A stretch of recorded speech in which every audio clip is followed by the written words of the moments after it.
মা তোমার কথা ভাবলে মন অশ্রু ভিজে মন অশ্রু জলে ভাসে দাও ফিরিয়ে মাকে খোদা হাজার বছর দিয়ে মা তোমার কথা ভাবলে মন অশ্রু জলে ভাসে দাও ফিরিয়ে মাকে খোদা হাজার বছর দিয়ে দাও ফিরিয়ে মাকে খোদা হাজার বছর দিয়ে আমি ছোট শিশু কাঁদি ঘরে রঙ্গিনায় লোকে আমার এতিম বলে তোর যে কেহ না আমি ছোট শিশু কাঁদি ঘরে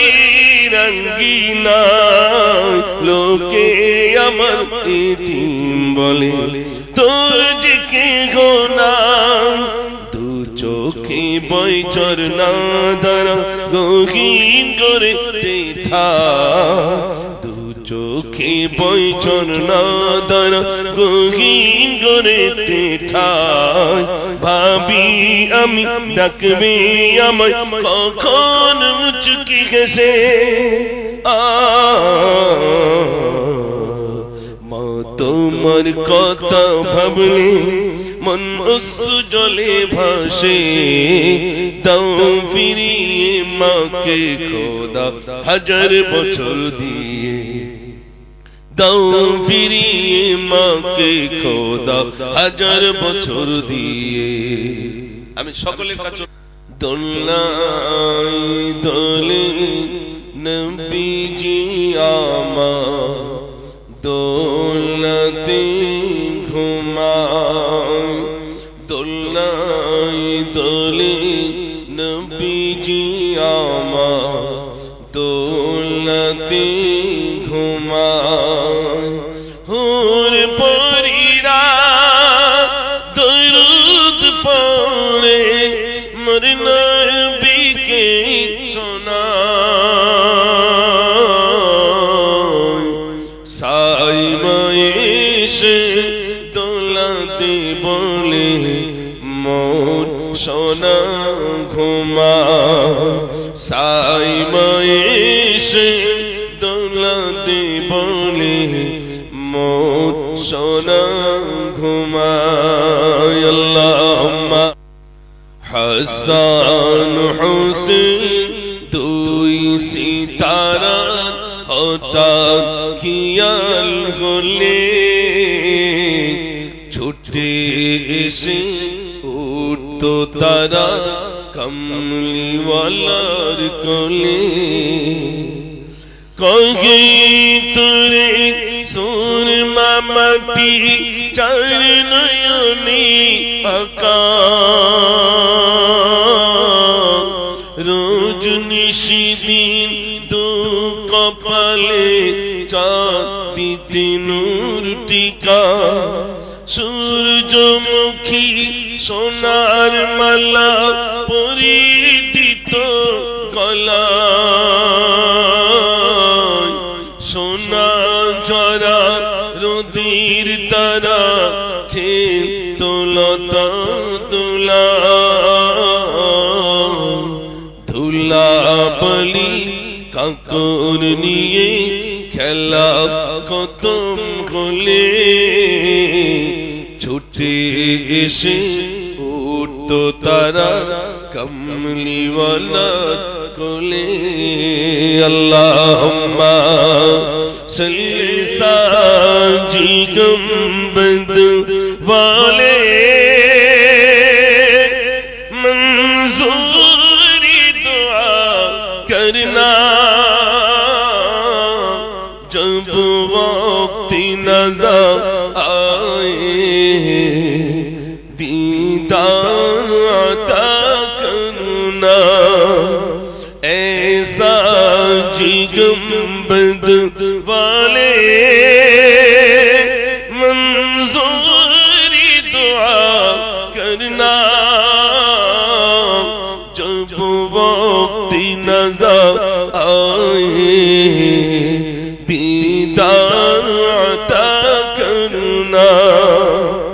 বলুন না সুবহানাল্লাহ। ऐ नूर खुदा आकर आंखों में समा जाना, या दर पे बुला लेना, या ख्वाब में आ जाना, या दर पे बुला लेना, या ख्वाब में आ जाना। ऐ पर्दनशी दिल के पर्दे मेरा करना,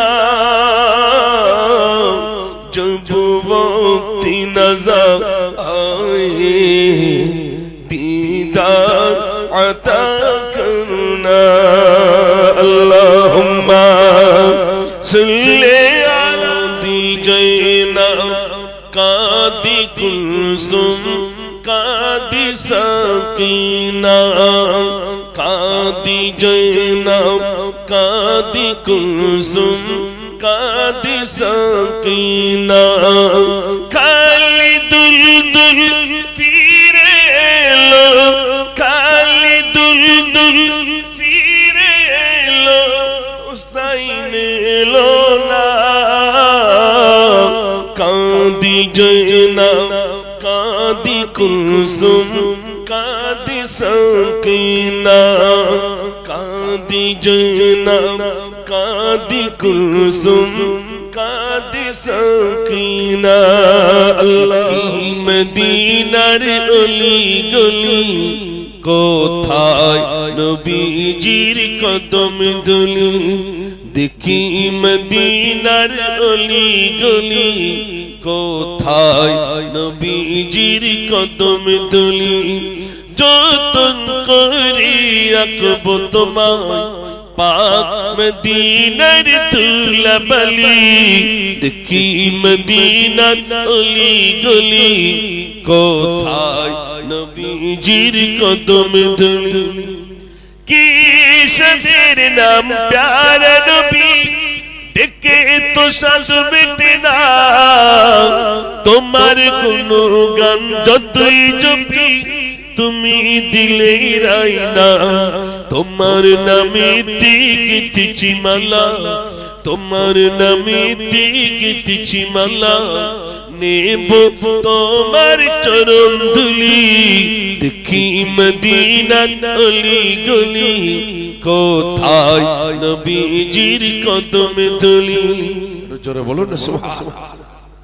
তারপরে লিখলাম তোমার রূপের জ্যোতির মাঝে সকল জ্যোতি চুপে যায়, তোমার ইশারায় চন্দ্র হলো দুভাগে ভাগ হয়ে যায়। জোরে বলবেন না সুবহানাল্লাহ। তোমার ইশারায় তোমার রূপের জ্যোতির মাঝে সকল জ্যোতি চুপে যায়, তোমার ইশারায় চন্দ্র হলো দুভাগে ভাগ হয়ে যায়। তাই তোমাকে পেয়ে ধন্য মানো, তাই তোমাকে পেয়ে ধন্য মানো, ধন্য তোমার চরণ ধুলি, দেখি মদিনার অলি গলি কোথায় নবীজির কদম ধুলি। বুঝিতে পারি না খোদা মহিমা তোমার, তুমি কাউকে করো ভিখারিয়া, কাউকে জমিদার, কেউ বা তাকে ওগো খোদা অট্টালিকার পরে, কেউ বা ভিজে বৃষ্টির মাঝে ভাঙা কুড়ে ঘরে।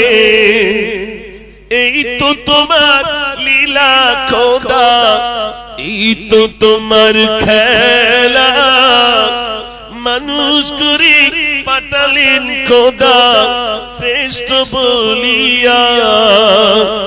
বুঝিতে পারি না খোদা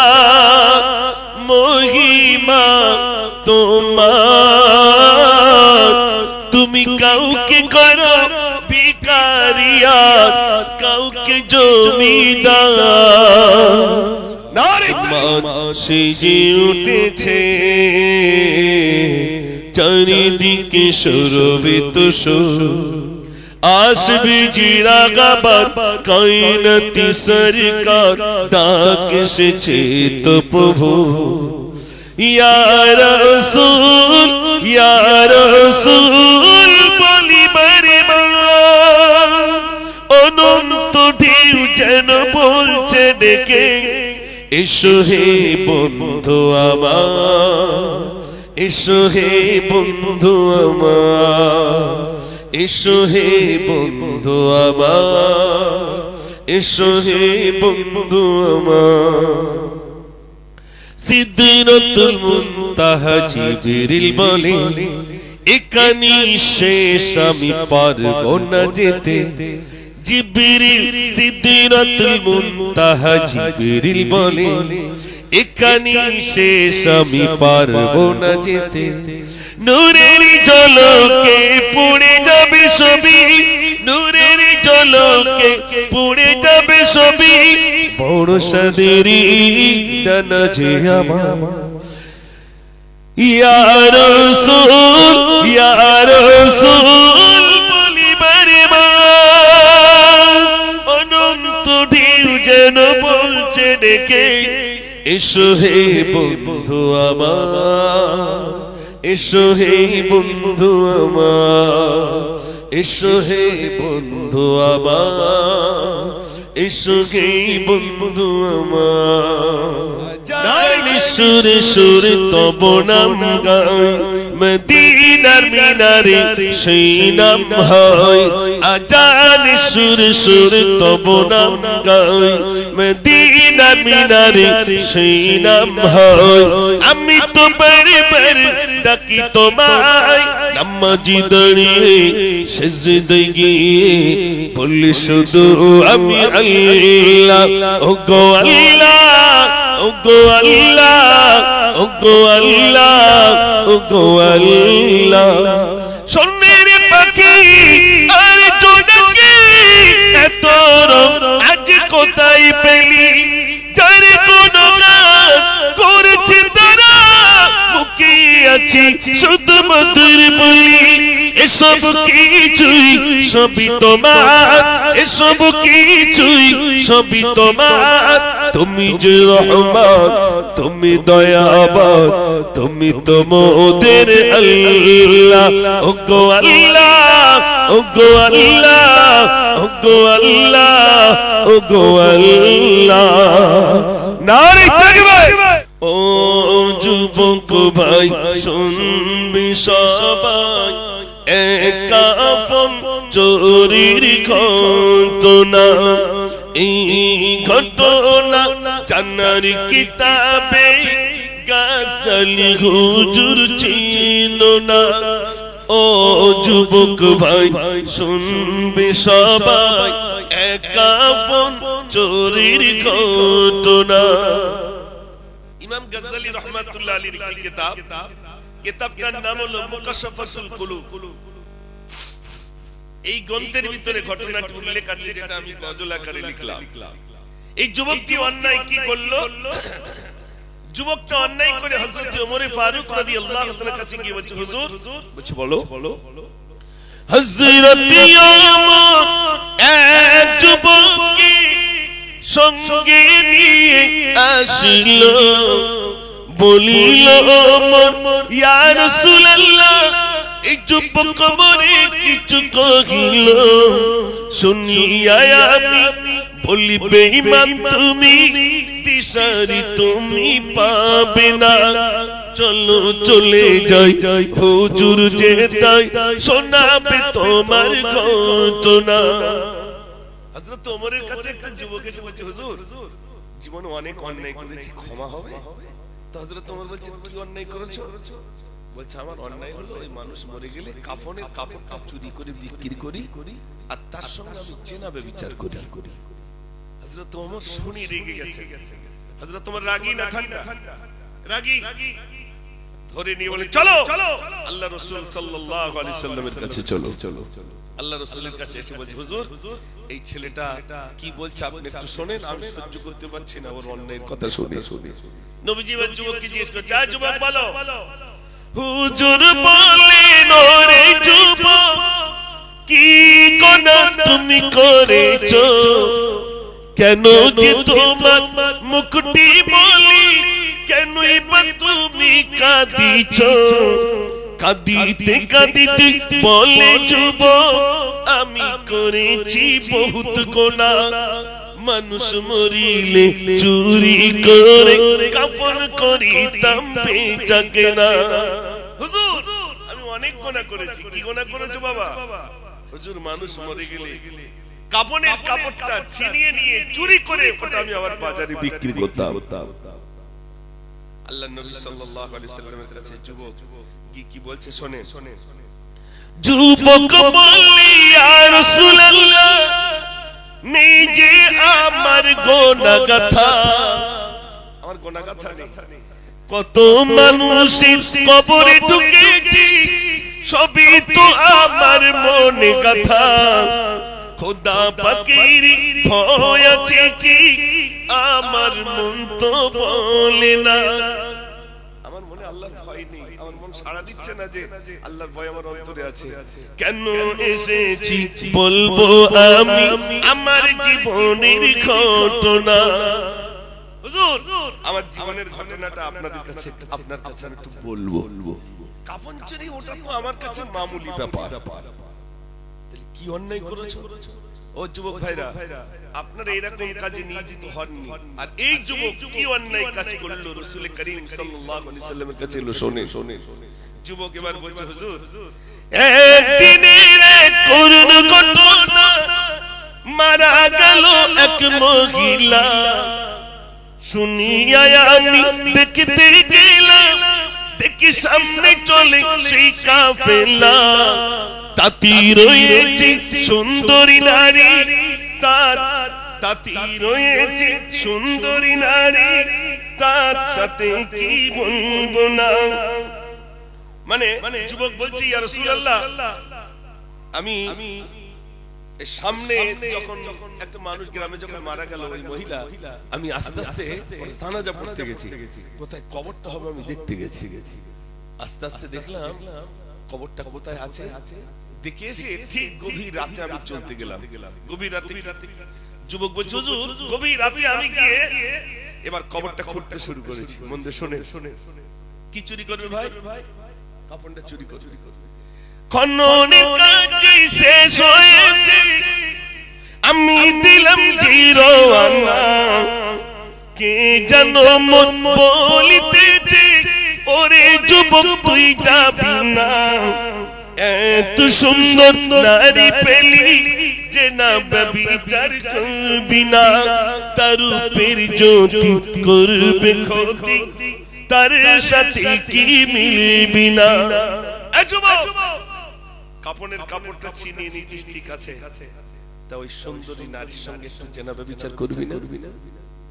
যুবক বলছে, তা তো ঠিক। যখন আমি কাপড়ের কাপড়টা ছিনিয়ে নিয়েছি, তাহলে নোংরা কাজ করতে আর অসুবিধা কি? তাই যুবকটা কি করলো শোনেন। যুবকটি কি করলো, আস্তে আস্তে কবরের দিকে চলে গেল। ভাইরা আমার, কবরের ভিতরে যাওয়ার সাথে সাথে যুবক বলছে, হুজুর আমি ওই মহিলার সঙ্গে নোংরা কাজ করতে আমি নিয়োজিত হয়ে গেলাম। এবার যখন আমি চলে আসি, ওই মহিলা আমাকে হাতটি ধরল। যুবক দাঁড়া, কবরে হাত ধরে। আপনাদের বিশ্বাস হয় হাত ধরতে পারবে বলে মনে হয়? হ্যাঁ না বলেন। অনেকে বলে মরে গেছে মানে হয়ে গেছে, এরা বলে না মরে গেছে মানে হয়ে গেছে না। কবরে যে হাত ধরেছে, যুবক থতমত খেয়ে গেছে, সব মৃত মানুষ হাত ধরলো। হাত ধরে বলছে, দাঁড়া। ভাইরা আমার, যুবক এবারে সঙ্গে সঙ্গে ওই মহিলাটা বলছে, যুবক শোনে রে, দুনিয়ায় কোন মানুষ আমার মুখমণ্ডল দেখতে পাই না, আমার চেহারা দেখতে পাই নাই। আমি কবরে এসেছি, তুই আমার সঙ্গে জেনা ব্যভিচার করেছিস, তুই আমার কাপড়টা চুরি করেছিস। কিয়ামতের দিনে মুসিবতের দিনে আমি তোর বিরুদ্ধে আল্লাহর কাছে মামলা দায়ের করব। আল্লাহর কাছে সেদিন বলবো কাফন চোর, আল্লাহর কাছে সেদিন বলবো মৃত ব্যক্তির সঙ্গে জিনাখোর, তোর বিরুদ্ধে আমি কাল কিয়ামতের দিন আল্লাহর কাছে আমি মামলা দায়ের করব। যুবক চলে যা, যুবক এবার চলে আসছে, কি অন্যায় করলাম। আল্লাহর নবীর কাছে এই কথাগুলো বললি, ইয়া রাসূলুল্লাহ আমি ওই মহিলার কাফন শুধু চুরি করি নাই, কত মানুষের কাফনগুলো আমি চুরি করেছি, তার কোনো ইয়াদা নাই। কিন্তু আমি নজর করে দেখলাম ওই মহিলার সঙ্গে যখন আমি জেনা ব্যভিচারে লিপ্ত হলাম, তখন ওই মহিলা আমাকে হাত ধরে বলল, কাল কিয়ামতের দিনে সকল মানুষের সামনে তোকে আমি কাফন চুরি যাবে সাব্যস্ত করব। আল্লাহর কাছে সেদিন আমি বলবো, তুই আমার সঙ্গে জেনা করেছিস, ব্যভিচার করেছিস, মরণের পরে তুই আমাকে ছাড়িসনি, তোর বিরুদ্ধে আমি মামলা দায়ের করব। আল্লাহর নবী বলে, যুবক তুই চলে যা, চলে যা। এমন মানুষ কি আছে, মানুষের ইন্তেকালের পরে ওই মৃত ব্যক্তির সঙ্গে কেমন করে জেনা ব্যভিচার করে, তুই চলে যা, চলে যা যুবক, চলে যা। আল্লাহর নবী বলেন, আমার উম্মতের ভিতরে কেমন ব্যক্তি আছে যারা মানুষের ইন্তেকাল করলে তাদের সঙ্গে জেনা করে, তুই চলে যা যুবক, চলে আয়। কষ্ট হচ্ছে না তো বন্ধুরা? শোনেন ভাইরা, আপনার যুবক বলে, ও যুবক ভাইরা শোনেন, যুবক রাস্তা দিয়ে চলে যায় আর কাঁদে। আল্লাহর নবী আমাকে ঘাট ধরে তাড়িয়ে দিয়েছেন, আমাকে তাড়িয়ে দিয়েছেন। আল্লাহর নবী অসন্তুষ্ট, মানে আমার সব শেষ হয়ে গেল। আল্লাহর নবী অসন্তুষ্ট হয়ে গেছে, আমার উপরে নারাজ হয়ে গেছেন। নবীজি, নবীজি যদি আমার উপরে নারাজ হয়ে যান, সব শেষ হয়ে গেল। যুবক ক্রন্দন করে, কাঁদতে কাঁদতে বার আল্লাহর কাছে বলে, আল্লাহ, আল্লাহর নবী থেকে আমি বিতাড়িত। নবীজি আমাকে বিদায় দিয়ে দিয়েছে, নবীজি আমাকে তাড়িয়ে দিয়েছেন। আয় রব্বুল আলামিন, আল্লাহ আমি যুবক, আমি জন্যই করেছি, আল্লাহ এ ক্ষমা হবে কি আমি জানি না, তবে আজ থেকে এক লোকমা আমার গালে আর আমি দেব না, দেব না, আমি খাবো না, কিচ্ছু খাবো না। মাঝে মাঝে আমরা যখন ছোট ছিলাম তখন রাগ করতাম না ভাই, বাপ মার উপরে রাগ করতাম তো, না খাবো না, খাবো না। যেই টাইম পার হয়ে যায়, 12টা বেজে গেল, মা বারবার ডাকছে খাবো না, তখন ছেলে বেশি রাগে না মা বেশি রাগে? ছেলে রাগলেও মা ঠান্ডা হয়, আয় আয় ওরকম করিস না, আয় খেয়ে নে, খেয়ে নে, বলে না, বলে না, বলে না। বাচ্চা রেগে গেছে, তুমি ওরকম বলেছো কেন, আমি খাবো না। অথচ অন্যায় করেছে ছেলে, ছেলে অন্যায় করার পরেও সেজেছে আমি কি খাবো না, ভাত খাওয়া, কেন মা বকিস? তাই ছেলে বলছে আমি ভাত খাবো না। মা এবার তখন বাচ্চাকে ঠান্ডা করার জন্য, আয় তুই খেয়ে নে, রাগ করিস নি, আয় আমি আর ওরকম বলবো না, তুই আয়, বলে না, বলে না ভাই। যখন মা আবার বাচ্চাকে সান্ত্বনা দৃষ্টি দিয়ে যখন বারে বারে তাকে সান্ত্বনা দেয়, বাচ্চা তখন এসে আবার খাওয়া দাওয়া করে। এমন আমাদের জীবনে অনেকের ঘটেছে না ঘটেনি ভাই? ঘটেছে। ও সোনার ভাই, আমার যুবক ছেলে আল্লাহর কাছে বলে, বিশ্ব নবী আমাকে তাড়িয়ে দিয়েছেন, মানে আমি জাহান্নামী ছাড়া অন্য কিছু নয়। আল্লাহর নবী আমাকে তাড়িয়ে দিয়েছেন, মানে আমি জাহান্নামী হয়ে যাব। আল্লাহ আজ থেকে আর আমি কিছু খাবো না, তোমার কোন নিয়ামত, তোমার কোন, আল্লাহ আমি কোনো কিছুই খাবো না। ও রব্বুল আলামিন, আল্লাহ তোমার দেওয়া রুচি আজ থেকে আর আমি খাবো না, খাবো না।